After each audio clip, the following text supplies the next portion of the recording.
winter weather alert.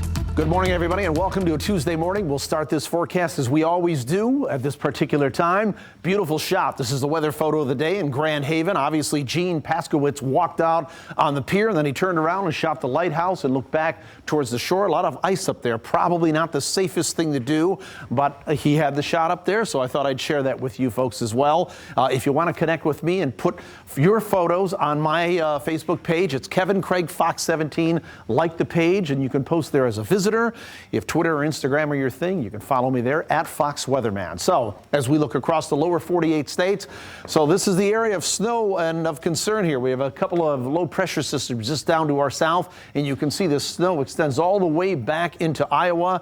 So a lot of this has to just rotate on through the area. You could also see some darker blues in that banding of snow embedded within that area of snow. So there's some snow that's coming down at a decent clip. Plus there's some blowing and drifting as we were warning you about yesterday. So that is reducing visibilities in some cases down to less than a mile. So watch out for that. And of course with the wind, there is a wind chill factor that will be a factor or a player throughout all of today, with most of our temperatures, our feels like temperatures into the teens. We do have a winter weather advisory from north to south, east to west, all the way over to Detroit, from Milwaukee to Chicago, and west of there to Rockford and beyond. Those are winter storm warnings. You'll see the highest amounts of snowfall there, about 6 to 10 inches. Most of us will see about 2 to 4 inches here. Not a huge snowfall. We're still running about 3 feet below normal for snow for the entire season, but certainly something to be aware of with the blowing and drifting. It's corresponding with the morning drive time in, so it is going to be slippery out there with those reduced visibilities,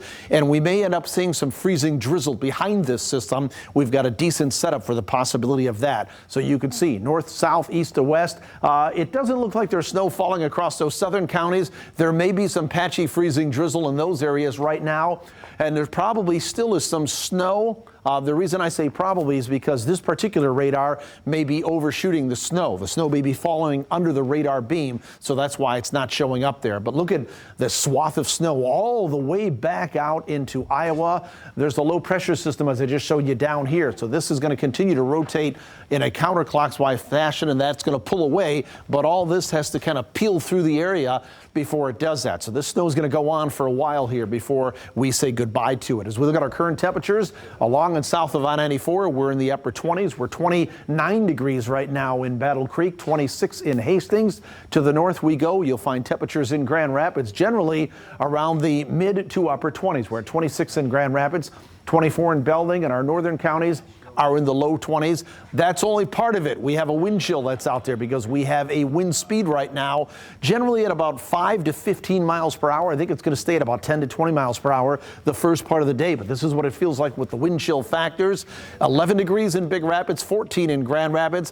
Feels like 24 in Three Rivers right now. Again, that's going to be with us for the better part of the day. So for today, snow is likely area-wide. About 2 to 4 inches is what we're looking at. It's going to be breezy. And then as we go through the afternoon hours and the snow tapers off, we may see this transition to some freezing drizzle in some areas as well. Temperatures top out around 30 degrees. We'll have a northeast to north wind at about 10 to 20 miles per hour. Here's what it looks like on Future Track at 9 a.m. Snow still area-wide coming down at a steady clip. And then as we go through the afternoon hours, you'll see this will eventually lift out of here and begin to dry up and peel off to the north and east. So by 6 p.m., not much going on except the cleanup phase and maybe some patchy freezing drizzle that may be out there. Winds will turn northerly overnight. We could see inland locations clear a little bit, which will allow our temperature to fall off into the middle teens. High pressure will build on in here. I still think we're looking at mainly cloudy skies on Wednesday, but we hope to break up some of that cloud cover with that high pressure area as we get into Thursday. So let's take a look at our 7-day forecast. Today we're up around Thursday, snow through the morning hours into the early afternoon, maybe finishing out the day with some patchy freezing drizzle as we get into Wednesday. Tomorrow and our Wednesday, mostly cloudy, temperatures in the mid-20s. Thursday, partly sunny skies, we're in the mid-20s there. Friday, we're still in the mid-20s with maybe a little bit of sunshine. Saturday looks like a dry, quiet day, 28 degrees there, and we're around 30 degrees on Sunday and Monday, where we might begin to see another system roll in here with some accumulating snow at that time. So that's the next chance of snow after this system moves out, will be Saturday night going into Sunday. Mike, Deanna?